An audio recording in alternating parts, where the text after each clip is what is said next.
Principe Gurdjieff. El maestro y el discípulo en busca de lo milagroso, la amistad de Ouspensky y Gurdjieff.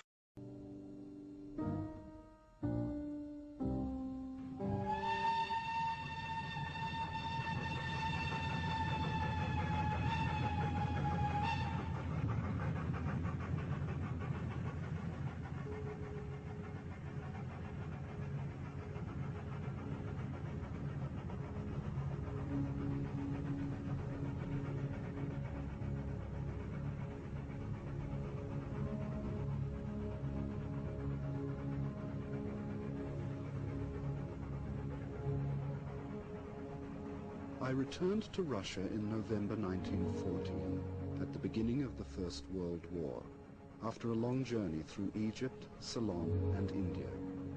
When leaving St. Petersburg, I had said that I was going to seek the miraculous.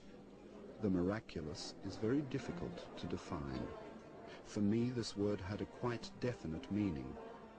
I had come to the conclusion a long time ago that there was no escape from the labyrinth of contradictions in which we live, except by an entirely new road, unlike anything hitherto known or used by us. I was unable to say where this new or forgotten road began. I already knew then, as an undoubted fact, that beyond the thin film of false reality there existed another reality from which, for some reason, something separated us. The miraculous was a penetration into this unknown reality.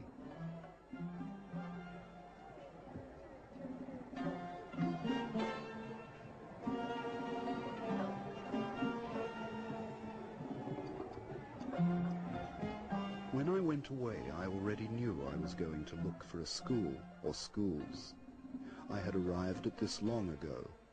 I realized that individual efforts were insufficient, and it was necessary to come into touch with the real and living thought which must be in existence somewhere, but with which we had lost contact. I could not explain it clearly, but it seemed to me that even the beginning of contact with the school may have a miraculous nature. I imagined, for example, the possibility of making contact with schools of the distant past, with schools of Pythagoras, with schools of Egypt, with the schools of those who built Notre Dame, and so on. It seemed to me that the barriers of time and space should disappear on making such a contact.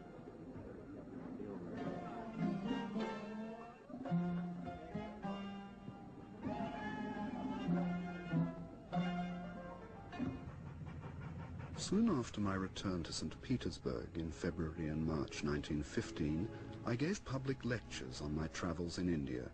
The titles of the lectures were In Search of the Miraculous.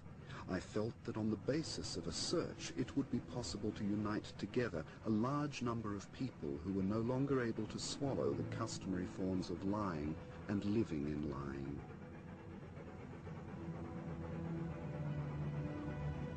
Later, I went to Moscow and started with editorial work in the newspaper for which I had written from India.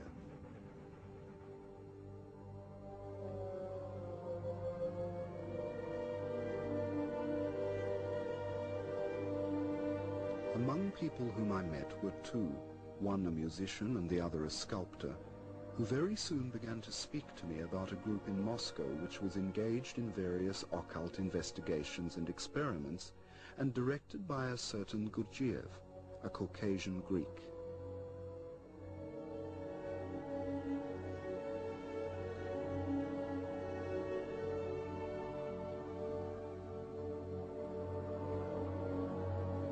Because of my previous experience, it was only after the persistent efforts of one of my new acquaintances that I agreed to meet Gurdjieff and have a talk with him.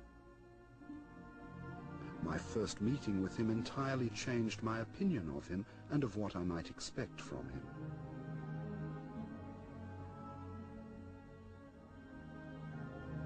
I remember this meeting very well. I saw a man who astonished me because he seemed completely out of the place and its atmosphere. I was still full of impressions of the East, and this man with the face of an Indian Raja or an Arab sheikh, whom I at once seemed to see in a white burnous or a gilded turban, was sitting in that small cafe.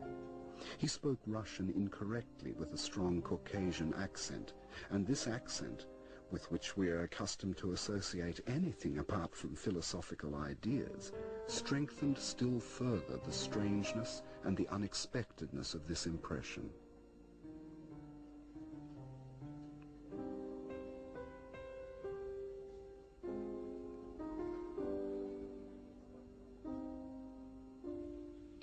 I was deeply interested in everything he said. I felt in it some new points of view, unlike any I had met with before. He invited me to go with him to a house where some of his pupils were gathering. On the way, he told me how the war had interfered with many of his plans. Many of his pupils had gone with the first mobilization. Once or twice, he mentioned his journeys in the East and the existence of the ancient knowledge.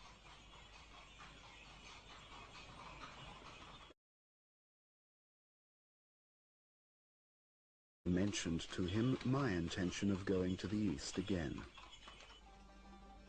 Even if you found schools, you would find only philosophical schools, he said. There are only philosophical schools in India. It was divided up in that way long ago. In India there was philosophy, in Egypt theory, and in present-day Persia, Mesopotamia, and Turkestan practice. But you do not understand clearly what I mean by philosophy, theory, and practice. These words must be understood in a different way, not as they are usually understood. But how did you study? I asked him. I was not alone. There were all kinds of specialists among us. Everyone studied on the lines of his particular subject. Afterwards, when we got together, we put together everything we had found. And where are your companions now? Some have died, some are working, some have gone into seclusion. This word from the monastic language, heard so unexpectedly, gave me a strange and uncomfortable feeling. One was struck by a great inner simplicity and naturalness in him, which made one completely forget that he was, for us, the representative of the world of the miraculous and the unknown. Though he did not say it loudly, he gave me to understand that he would accept me as one of his pupils if I expressed the wish.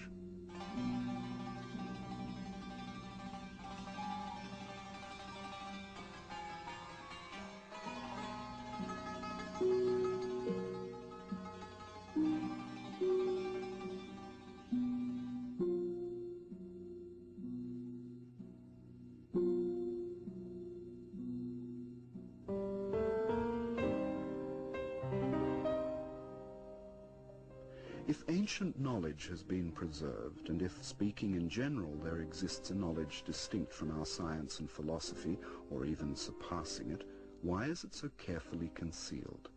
Why is it not made common property? Why are the men who possess this knowledge unwilling to let it pass into general circulation of life, for the sake of a better and more successful struggle against deceit, evil, and ignorance?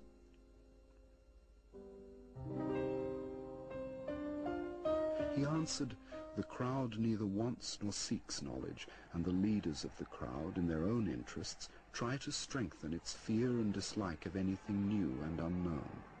The slavery in which mankind lives is based upon this fear. It is even difficult to imagine all the horror of this slavery. We do not understand what people are loosing. To understand the cause of this slavery, it is enough to see how people live. What makes the aim of their existence, the object of their desires, passions, and aspirations, of what they think, of what they talk, what they serve, and what they worship.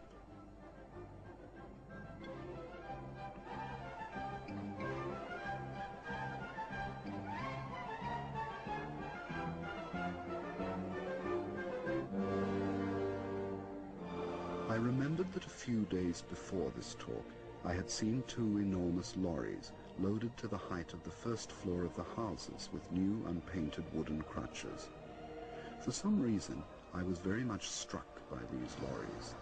In these mountains of crutches, for legs which were not yet cut off, was a particularly cynical mockery of all the things with which people deceive themselves. "What do you expect?" said Gurdjieff. People are machines. Machines have to be blind and unconscious. They cannot be otherwise, and all their actions have to correspond to their nature. Everything happens. No one does anything. Progress and civilization, in the real meaning of these words, can appear only as a result of conscious efforts.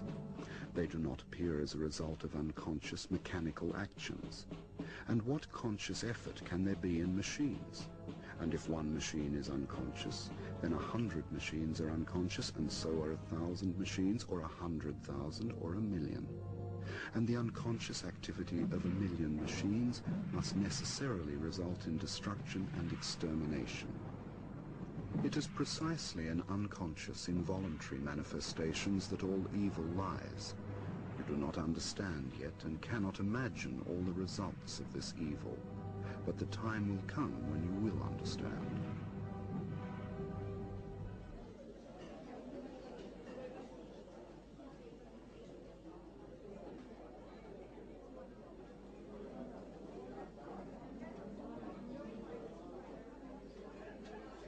Talks with Gurdjieff and the unexpected turn he gave to every idea interested me more and more every day. But I had to go to St. Petersburg. I remember my last talk with him.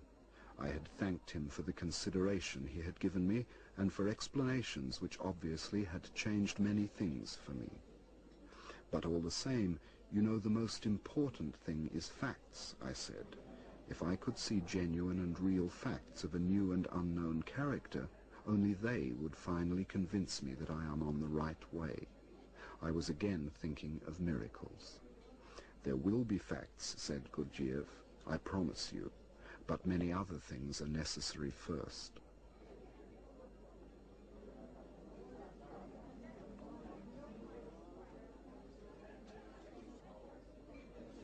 I did not understand his last words then. I only understood them later when I really came up against facts, for Gurdjieff kept his word.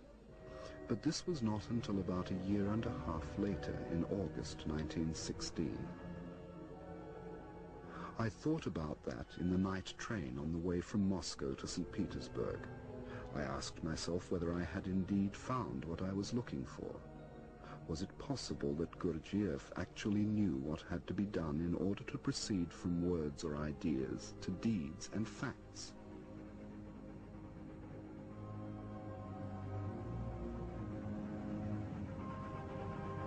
I was still not certain of anything, nor could I formulate anything precisely, but I had an inner conviction that something had already changed for me and that now everything would go differently.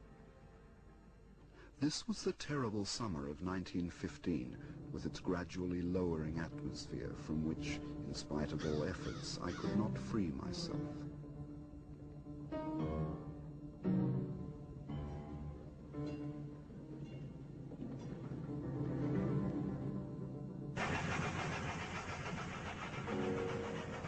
One day, it was already autumn, Gurdjieff telephoned me. He had come to St. Petersburg for a few days. I went to see him at once, and in between conversation with other people who came to see him on various matters, he spoke to me just as he had in Moscow. After January 1916, he began to visit St. Petersburg regularly every fortnight, sometimes with some of his pupils from Moscow. From among those who came to our lectures, a small group of people was gradually formed who did not miss a single opportunity of listening to Gurdjieff and who met together in his absence. This was the beginning of the first St. Petersburg group. The war was now being waged on Russian territory and was coming nearer to us.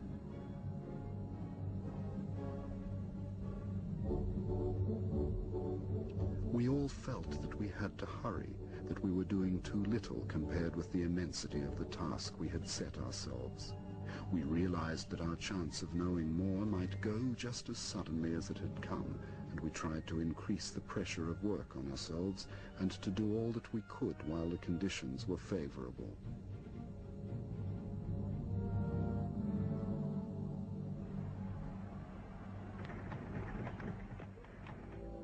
The next lecture began with the words, "Know thyself." These words, said Gurdjieff, which are generally ascribed to Socrates, actually lie at the basis of many systems and schools far more ancient than the Socratic. The modern man of our times, even a man with philosophic or scientific interests, does not realize that the principle, "Know thyself," speaks of the necessity of knowing one's machine, the human machine. A man does not know himself. A man is a very complex machine, much more complicated than a locomotive, a motor car, or an aeroplane. People know nothing, or next to nothing, about the structure, the working, and the possibilities of the machine. They do not understand the simplest functions, for they do not know the aims of these functions. They vaguely imagine how they should learn to control the machine, the way they control a locomotive, a motor car, or an aeroplane. If you are not educated to control a human machine, it is as much dangerous as when dealing with other complicated machines. But it is clear to everyone when planes, cars, or locomotives are in question. But they rarely think of that when considering people generally or individually.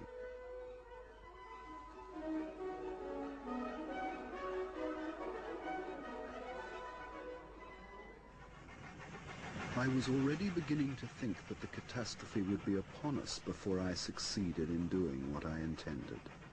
My thoughts very often returned to the Moscow talks. Several times when things became particularly difficult, I said to myself, I will give up everything and go to Gurdjieff in Moscow. And at this thought, I always felt easier.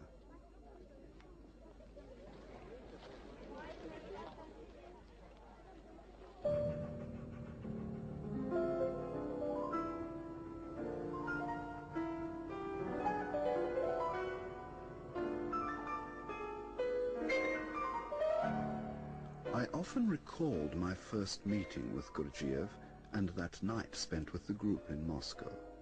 Then I was prepared to give the final judgment of Gurdjieff and his pupils. But something had stopped me. Now that I realize how important these ideas are, I became almost terrified at the thought of how easily I could have known nothing whatever of Gurdjieff's existence, how I could have again lost sight of him, if I had not asked then whether I could see him again.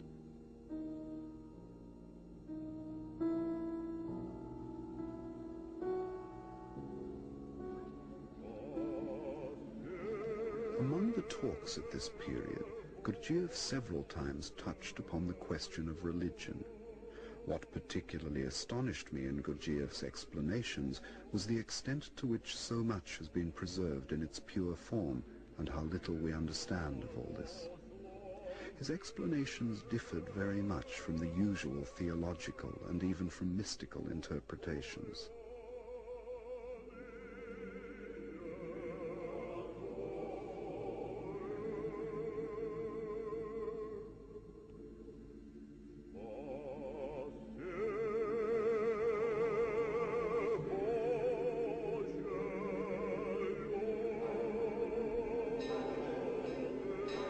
Christianity forbids murder, yet all that the whole of our progress comes to is progress in the technique of murder and progress in warfare.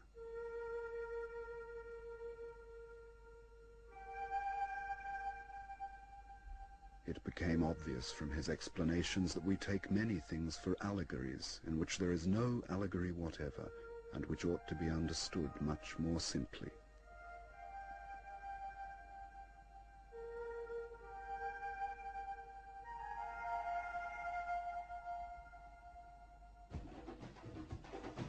What he said before about the Last Supper serves as a good example of this.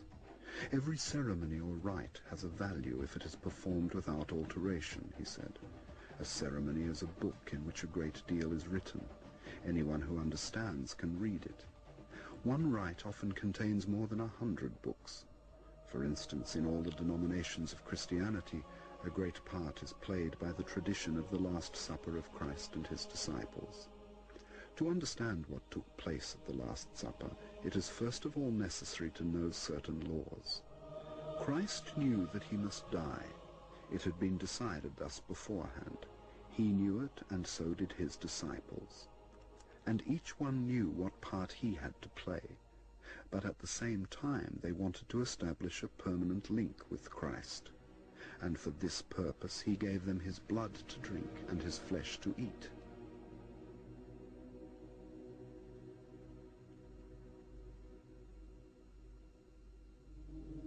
The Last Supper was a magical ceremony, similar to blood brotherhood, for establishing a connection between astral bodies.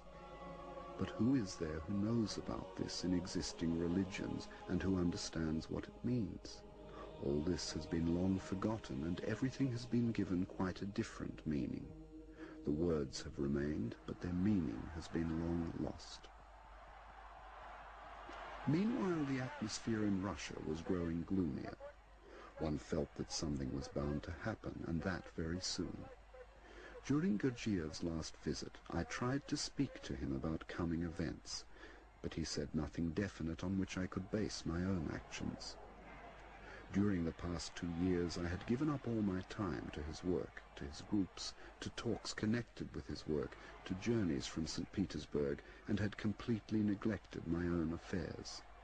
All my plans had long since been upset.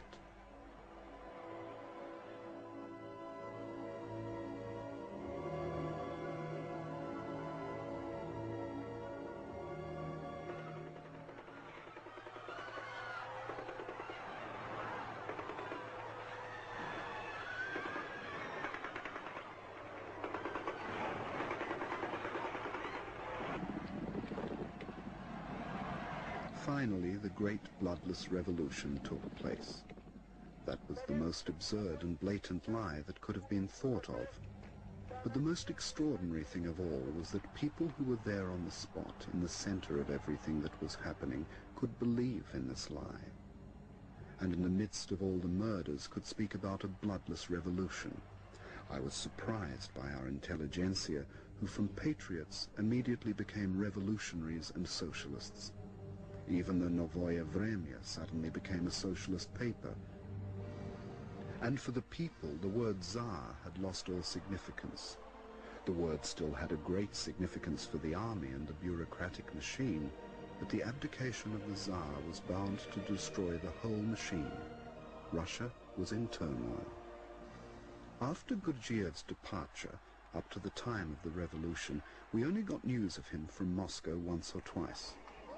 It was a week after the revolution that I collected the principal members of our group and put before them my views on the situation.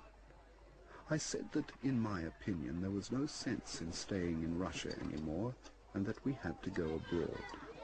Soon after the meeting, I received a postcard from Gurdjieff, written a month before in the train on the way from Moscow to the Caucasus, which had been lying all the time at the post office because of prevailing disorders. It was evident from the postcard that he had left Moscow before the revolution and knew nothing of the events. Meanwhile, time was passing. It was already early in June when I received a telegram from Gurdjieff asking me to come to Alexandropol. In 2 days I left St. Petersburg.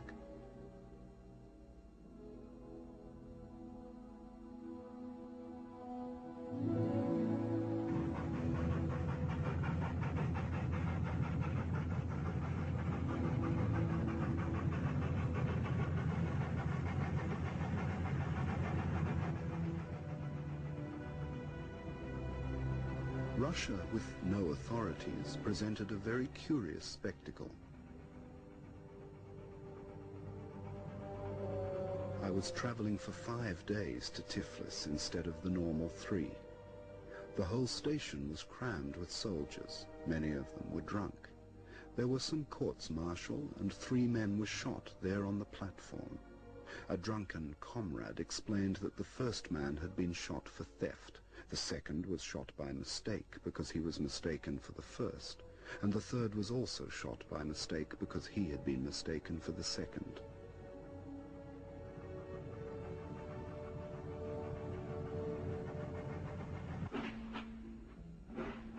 I had to stay the day in Tiflis. The train to Alexandropol went in the evening only.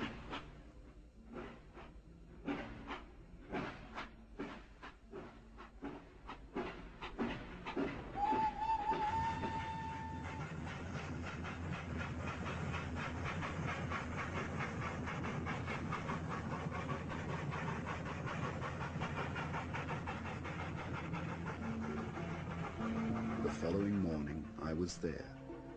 I found Gurdjieff setting a dynamo for his brother. Again, I noticed his remarkable capacity for adapting himself to any kind of work. I met his family. They were people of a very old and peculiar culture. His father was a narrator of legends and traditions, something of a bard. I spent about 2 weeks in Alexandropol. One fine day, Gurdjieff said that I would be going to St. Petersburg.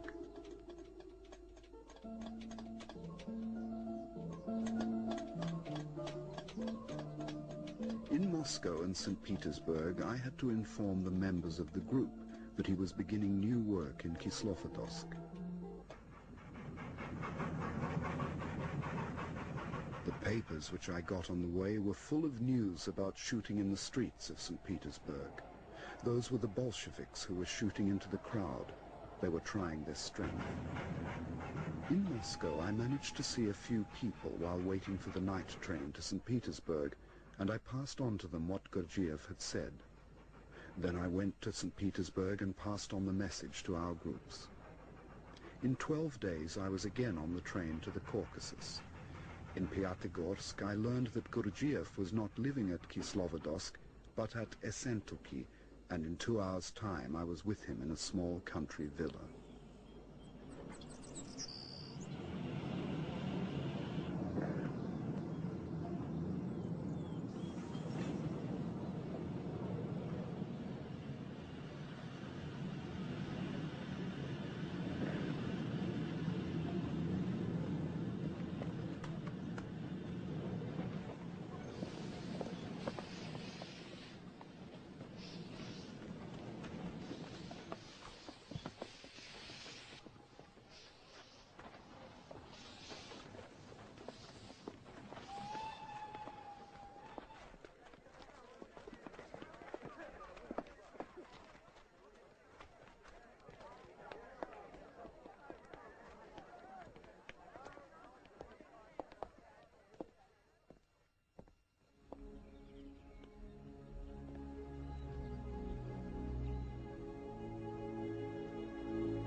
We spent 6 weeks in Essentuki. Even 6 years would be a short period for everything that was connected with this time, to such an extent was it filled. During those 6 weeks, Gurdjieff unfolded to us the plan of the whole work. He led us at a fast pace without losing a single minute. We went to bed very late and got up very early. We slept for 4 or 5 hours at the most. We did all the housework, and the rest of the time was occupied with exercises. All the ideas we had come to know up to that time brought us face to face with a whole series of questions connected with the practical realization of work on oneself.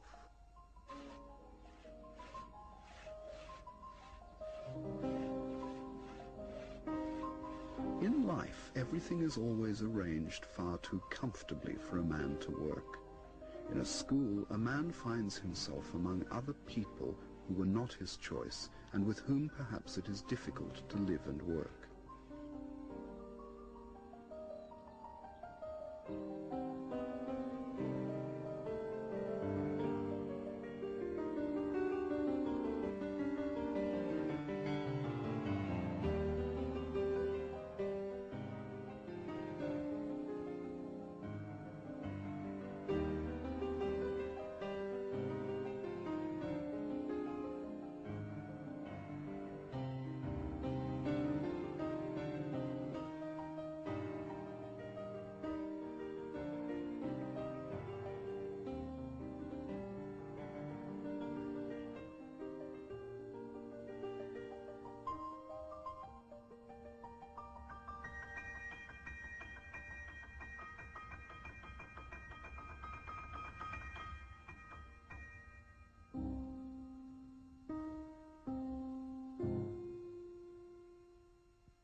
The short Essentuki summer was drawing to a close.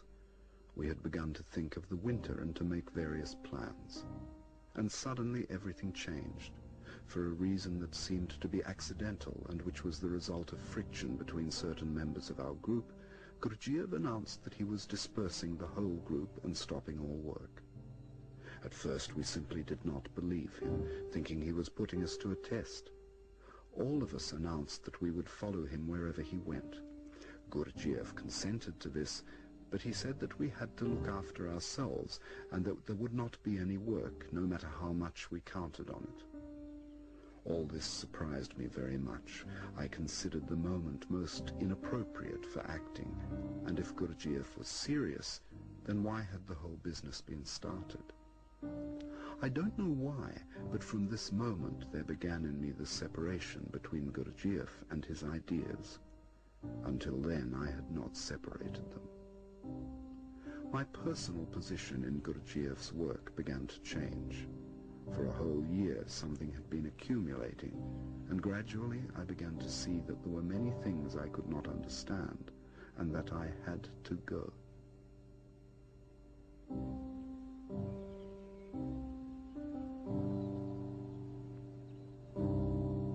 The decision to leave Gurdjieff's work and leave him produced in me a great inner struggle. Later I found the possibility to continue to work in the same direction as Gurdjieff, but independently.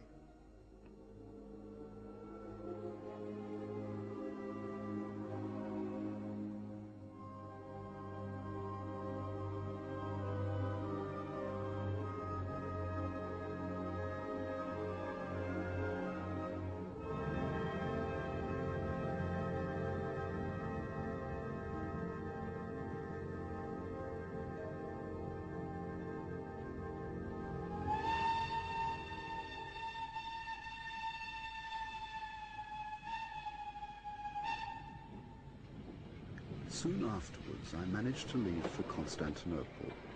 At that time Constantinople was full of Russians. I met acquaintances from St. Petersburg, and with their assistance I began to give lectures. I got no letters from Gurdjieff, but I was sure he would come to Constantinople. He actually arrived in June with a fairly large company. I was very glad to see Gurdjieff, and to me personally it seemed then that, in the interests of the work, all former difficulties should be set aside, and that I could work with him as in St. Petersburg. I brought Gurdjieff to my lectures and handed over to him all the people who came to my lectures, particularly the small group of about 30 people that I worked most with. Everything was very interesting for me. Gurdjieff often came to see me. We went together through the Constantinople bazaars. We went to the Mehlevi dervishes, and he explained something to me that I had not been able to understand before. And this was that the whirling of the Mehlevi dervishes was an exercise for the brain based upon counting, like those exercises that he showed to us in Essentuki.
In August 1921, I went to London, where I gave lectures in continuation of the work in Constantinople.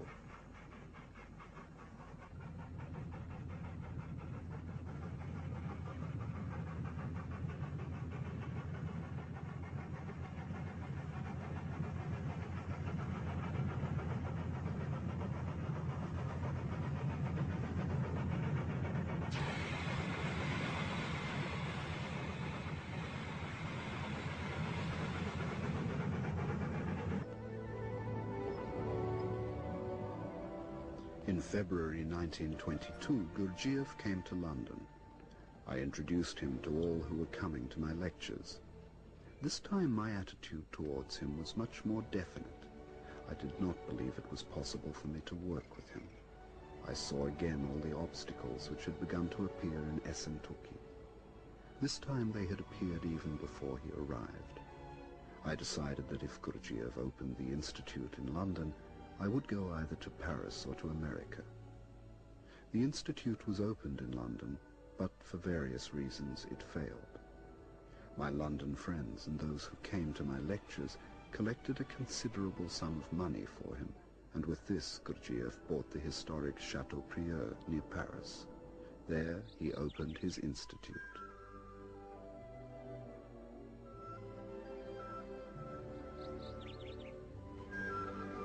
A very interesting and animated work was proceeding there.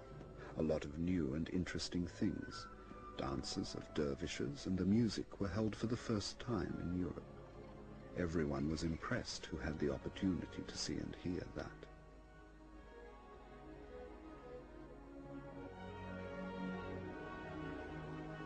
I arrived at the Chateaubriand for the first time at the end of October or the beginning of November 1922.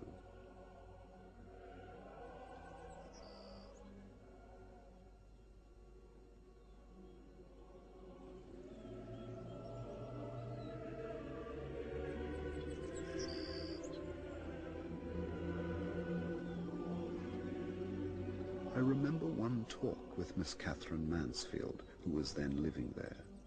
She already seemed to me to be halfway to death, and I thought that she was fully aware of that. But with all this, one was struck by the striving in her to make the best use, even of those last days, to find the truth whose presence she clearly felt, but which she was unable to touch. She spoke in a feeble voice which seemed to come from the void, but it was not unpleasant.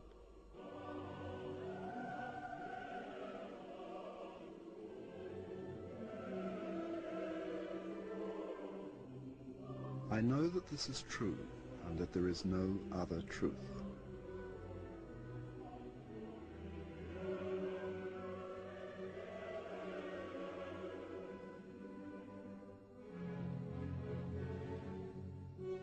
You know that I have long since looked upon all of us, without exception, as people who have suffered shipwreck and have been cast upon an uninhabited island, but who do not yet know it.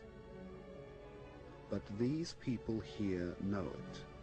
The others, there in life, still think that a steamer will come for them tomorrow and that everything will go on in the old way. These already know that there will be no more of the old way. I am so glad that I can be here.